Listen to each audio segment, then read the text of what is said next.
Estão com a gente aqui o presidente da entidade, Fernando Miranda, também o seu vice, o Diovan Carvalho, e a gente quer agora começar a entender um pouquinho como é que funciona o Instituto Histórico, as atividades também que ele faz nesse momento, são várias e bem interessantes, e também entender o que vem pela frente em 2020. Fernando Miranda, vamos historiar um pouquinho aí, né? Vamos contar a história do Instituto, o que já foi desenvolvido ao longo do tempo, a sua função social. Conta pra gente, bem-vindo aí ao Café Expresso. Bom, muito obrigado, boa tarde a todos aí, Gerson, ouvintes. O Instituto ele foi fundado numa década muito importante para a cidade e para o município de Passo Fundo, a década de 1950, e inicialmente o objetivo era juntar documentos em relação à história do município, que completaria dali a 3 anos, 100 anos, centenário da cidade, do município, em 1957. Inicialmente era um centro de estudos históricos. O mentor foi o jornalista Idete Cafruni, pessoa muito atuante no meio cultural e jornalístico na época. E ele juntou uma série de pessoas na época que se interessavam em história e acabou mudando o nome então para Instituto Histórico de Passo Fundo. Mas a ideia inicial foi justamente reunir materiais, acervos, documentos sobre a história do município para o centenário do município. Essa ideia deu muito certo, logo começou a receber fotografias, documentos, o pessoal se interessou e o Instituto foi desenvolvendo com todas as dificuldades que passa uma instituição que não é pública e que não tem recursos assim. Isso é importante frisar, né? Ela não é uma instituição pública, ou seja, ela depende aí dos seus integrantes para sobreviver. Isso, depende muito do voluntariado, de pessoas voluntárias, pessoas que gostam de história, da comunidade, e também junto ao UPF, a gente tem o curso de história, curso de arquitetura também, as pessoas se interessam. O Diovan é um exemplo dessa proximidade aí, né? O Diovan, o Alex também, a Fábio Beltrame, e uma série de pessoas que participam lá de forma voluntária, justamente porque amam a história, né? E é a vida das pessoas. Fernando, e posso estender essa pergunta aí ao Diovan. Comentaste que lá na gênese da criação do Instituto estava a questão de buscar documentação histórica para os 100 anos da cidade que ia acontecer.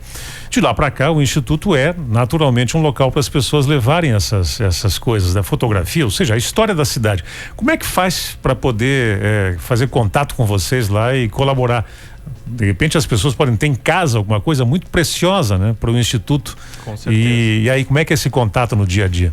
Então, Gerson, nós temos no Instituto ali um expediente voluntário todas as tardes. Então, durante o período da tarde, qualquer pessoa que tiver algum material, que tiver interesse em conhecer um pouquinho mais sobre o Instituto, ele pode chegar lá a partir da 1h30, né? E vamos receber essa pessoa, vamos orientar sobre a questão de doação, sobre a questão de como é que funciona o nosso sistema de acervo, né? Porque isso também é uma curiosidade, digamos assim. O Instituto Histórico, ele é uma instituição híbrida, como a gente chama. Ele é um centro de documentação. Nós temos fotos, nós temos objetos, nós temos documentos, nós temos jornais. Então, o Instituto, ele reúne uma série de documentações que dizem respeito, obviamente, aqui a Passo Fundo, a região, e ao Rio Grande do Sul, digamos. Agora temos um acervo muito interessante aí sobre o Rio Grande do Sul também. Esse contato, vamos dar o endereço do Instituto, é bem fácil de achar, ele é próximo da Brasil, tranquilo. Ali, né? Então, o Instituto tem 2 acessos. O primeiro acesso é Rua Teixeira Soares, 1268, não tem erro, é entre a Moron e a Brasil, bem na subida. E o segundo acesso também não tem como errar, é acessando pelo Espaço Cultural Roselito Lesc Preto. Mais fácil ainda. Então, entrando ali pela lateral do teatro, entre o teatro e o museu, quem entrar por ali vai ver o Instituto Histórico. Na parte da tarde, então, tem sempre pessoas lá para receber quem tiver interesse em doar qualquer tipo de informação histórica, né? Exatamente. Isso tem acontecido com frequência? As pessoas buscam o Instituto? Podem buscar mais? Acontece com frequência, assim. O Instituto, por mais que ele tenha 65 anos já de caminhada, e quase 66, a nossa sede é relativamente jovem. Nós temos uma sede, né, Fernando, com 3 anos, vai completar 3 anos, então muitas pessoas ainda desconhecem o que é o Instituto, como ele funciona, mas assim, é crescente o número de pessoas que buscam, tanto para fazer uma pesquisa, né? Eu preciso de uma informação. Essa terça-feira aconteceu um caso assim. Estávamos lá fazendo uma atividade e uma pessoa entrou lá, não, eu ouvi, por indicação, eu quero saber uma informação assim, né? Então nós conseguimos levantar essa informação, era uma coisa muito simples, mas algumas pessoas também procuram em função de próprias pesquisas que nós já temos, ou até mesmo para fazer doações, né? De jornais.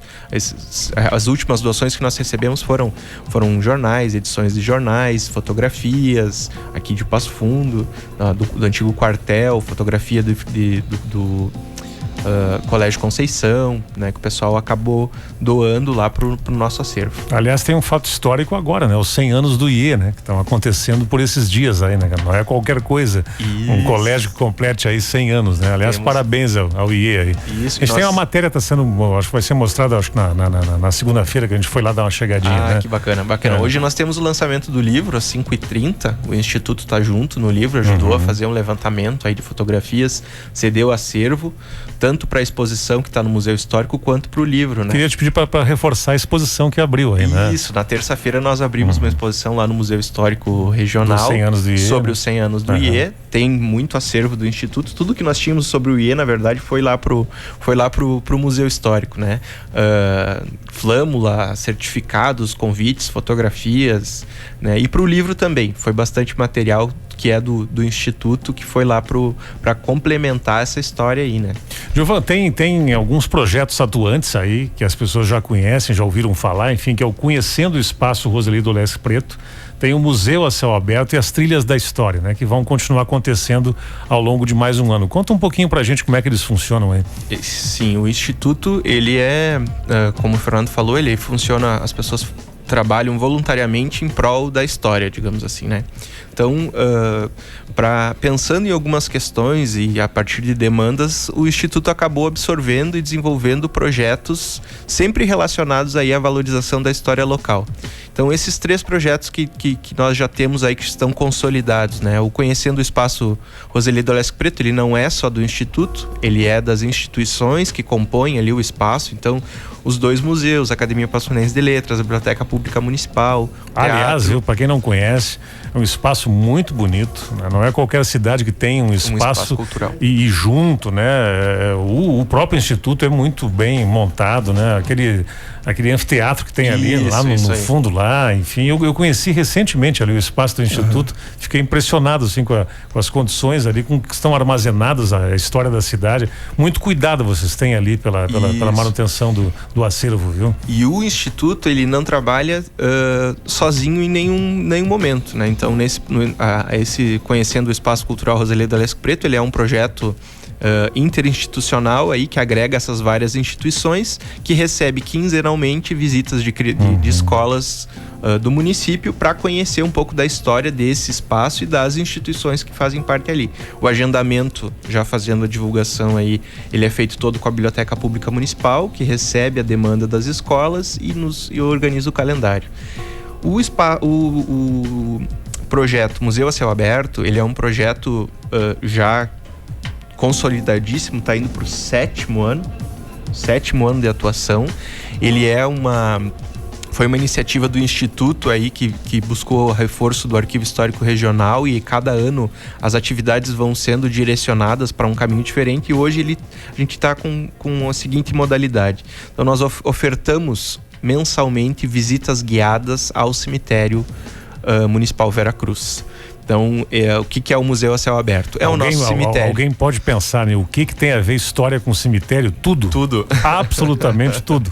Ali é uma história realmente que pode ser contada de um jeito muito bacana. Exatamente. Né? O mundo todo tem essa experiência, né, Fernando? As pessoas, quando vão em cidades como Buenos Aires, como Paris, por exemplo, tem um cemitério famosíssimo lá.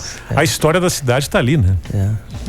Exatamente. Então fazemos a mesma coisa aqui. Exatamente. Então, né? Não inventamos a roda. Eu sempre digo digo pro pessoal, nós não inventamos a roda. Não acho que visitar o cemitério é uma coisa do pessoal do Instituto Histórico de Passo Fundo, não. Isso é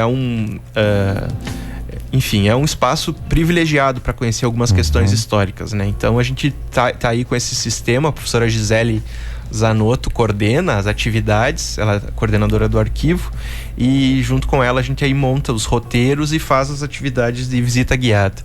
E o terceiro projeto, que é o Nas Trilhas da História, ele nasceu justamente disso. O pessoal pedia assim, queremos fazer uma visita ao cemitério, queremos fazer uma visita à cidade. Então nós temos um projeto aí, que são passeios guiados por Passo Fundo também, né? Mediante agendamento via Arquivo Histórico Regional. Então o último que nós fizemos agora foi para o curso de Direito aqui da UPF, que tinha relação com os crimes ocorridos em Passo Fundo. Comentamos aqui, muito interessante, né? Então, a sacada. O nosso roteiro, ele era a partir de alguns crimes pontuais que aconteceram em diversos períodos da história de Passo Fundo, e contar a história de Passo Fundo a partir, né, como contexto, como pano de fundo para aquele crime. Então foi uma experiência muito interessante, foi um passeio feito à noite, mas existem passeios mais leves, né? A história é emocionante, quando a pessoa toma contato, quando a pessoa vai lá e ela tem vontade de ficar, com certeza. Eu senti isso quando fui no Instituto. E por isso eu queria reforçar contigo aí, Fernando, entre as atividades que tem do Instituto, são reuniões que as pessoas podem participar, elas podem chegar lá e assistir uma conversa que com certeza são muito legais. Como é que faz para participar desse tipo de evento do Instituto? Todas as terças-feiras, a partir das 14 horas, tá? O Instituto fica aberto à comunidade, qualquer um pode entrar lá e participar. A gente tem reuniões fixas todas as terças-feiras às 14 horas. Tem convidados sempre, né? Tem.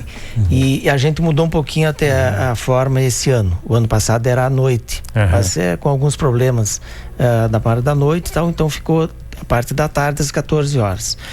E cada terça-feira do mês, todas as terças tem reuniões, né? Mas cada terça é um projeto interligado, mas com um nome diferente. Terça-feira passada, que foi o primeiro, é o projeto Foto Memória. Então a gente sabe que tem bastante foto da cidade antiga, milhares de fotos, e tem muita informação também, mas falta juntar essa informação e linkar a fotografia, de maneira que tu comece a olhar a fotografia e comece a relacionar em que época, em que período histórico ela está inserida, esse tipo de coisa. E também com o andar, com a passagem do tempo, a cidade vai mudando e os prédios vão sendo construídos outros no mesmo lugar, e as referências passam a ser perdidas. Hoje mesmo, eu conversando esses dias com um senhor, ele disse: não, mas aonde que eu moro, deixa eu te explicar como é que é. Moro lá onde era a Farmácia Rosa. E onde é que era a Farmácia Rosa? Ele tem quase 90 anos. Então olha a referência da pessoa mais idosa, né? Quem conheceu a cidade sabe que a Farmácia Rosa foi por muitos anos na esquina da Chicoto com a Avenida Brasil, um ícone da cidade, né? Assim como outros ícones, a Droga Beer, o João Café, a Casa Moda, Café Sonora, Café Elite, Casa Edi, Cine Real, Cine Imperial, são coisas que vão desaparecendo. Então a ideia é colocar isso aí e pegar fotografias, como a gente está fazendo, e nessas reuniões pessoas que se lembram disso.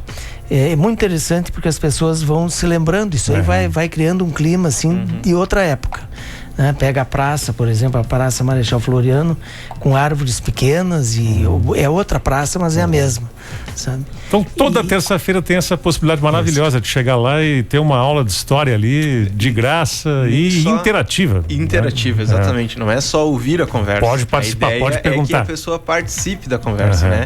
Porque nós temos aí também esse ano, que foi o ano, a gente deu essa adaptada nos projetos, que tem muitas pessoas que sabem muito e que têm muitas memórias que podem nos ajudar. As pessoas talvez achem que as memórias delas não sejam tão importantes assim para a história da cidade, mas são. Todas são. Né? Todas são importantíssimas.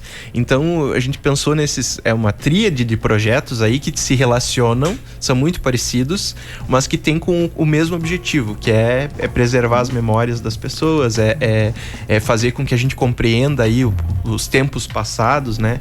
Então nós temos aí o Foto Memória, que o Fernando falou, que foi na última terça, que foi muito bacana a nossa conversa sobre a Marechal Floriano, porque a Marechal Floriano foi durante muitos anos o epicentro de Passo Fundo, assim, né? Tudo tinha que acontecer em torno da Marechal Floriano. Então, não foi escolhido à toa também para ser o primeiro, assim, é um espaço muito fotografado, é um espaço muito rememorado pelas pessoas.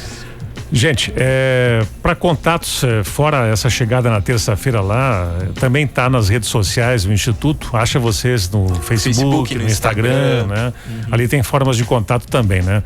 Bom, para vocês, extensiva, todo mundo que está na labuta diária, parabéns, acho que a história é fundamental para a pessoa saber onde vive e para onde vamos, né? Porque às vezes o mistério do que vem pela frente está contado lá atrás, né? A história é sábia, né? Obrigado pela presença aqui, Fernando, Giovan.